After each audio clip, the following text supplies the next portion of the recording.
Bismillahirrahmanirrahim. Assalamualaikum warahmatullahi wabarakatuh. Alhamdulillahirabbil alamin. Puji syukur karyat Allah Subhanahu wa taala yang telah memberikan kita rahmat dan hidayahnya sehingga kita masih diberikan kesehatan sampai saat ini.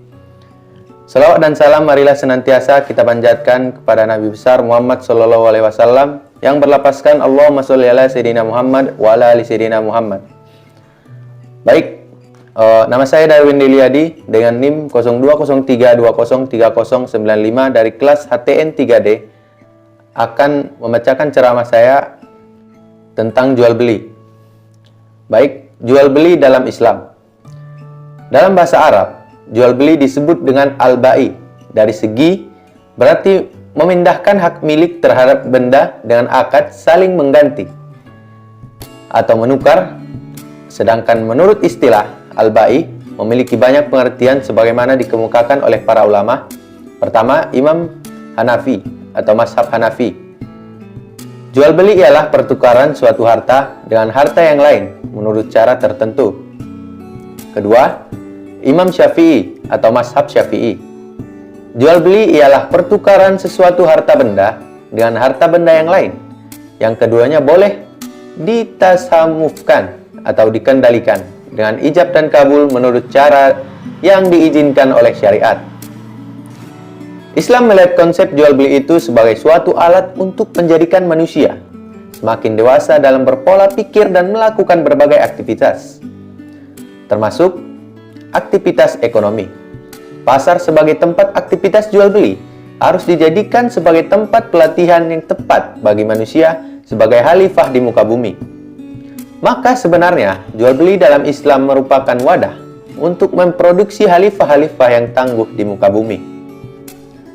Dalam Al-Quran, surah Al-Baqarah ayat 275, Allah menegaskan bahwa Allah menghalalkan jual beli dan mengharamkan riba. Nah,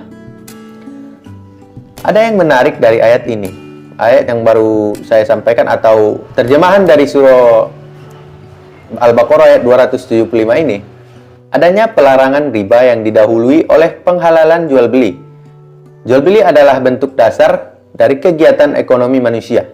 Kita mengetahui bahwa pasar tercipta oleh adanya transaksi dari jual beli.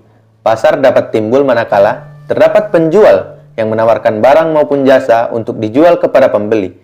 Dari konsep sederhana tersebut, lahirlah sebuah aktivitas ekonomi yang kemudian berkembang menjadi suatu sistem perekonomian. Pertanyaannya kini adalah, seperti apakah konsep jual beli tersebut yang dibolehkan dan sesuai dengan pandangan Islam? Untuk menjawab pertanyaan tersebut, maka kita perlu melihat batasan-batasan dalam melakukan aktivitas jual beli.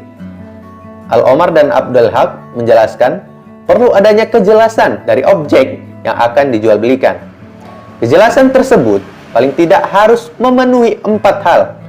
Pertama, mereka menjelaskan tentang lawfulness, artinya barang tersebut dibolehkan oleh syariah Islam. Barang tersebut harus benar-benar halal dan jauh dari unsur-unsur yang diharamkan oleh Allah Subhanahu wa taala. Tidak boleh menjual barang atau jasa yang haram dan merusak. Yang kedua, masalah eksisten.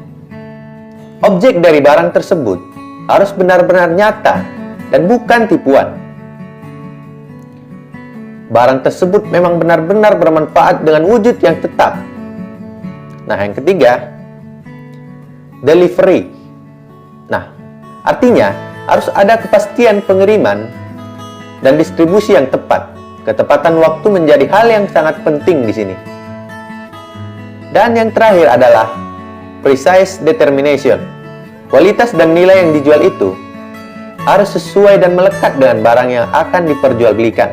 Tidak diperbolehkan menjual barang yang tidak sesuai dengan apa yang diinformasikan pada saat promosi dan iklan. Baik, mungkin cukup sekian yang dapat saya sampaikan dari pemaparan materi saya tentang jual beli pada kali ini.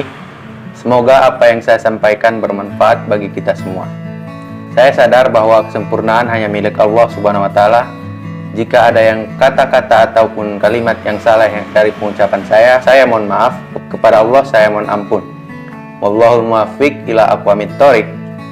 Wassalamualaikum warahmatullahi wabarakatuh.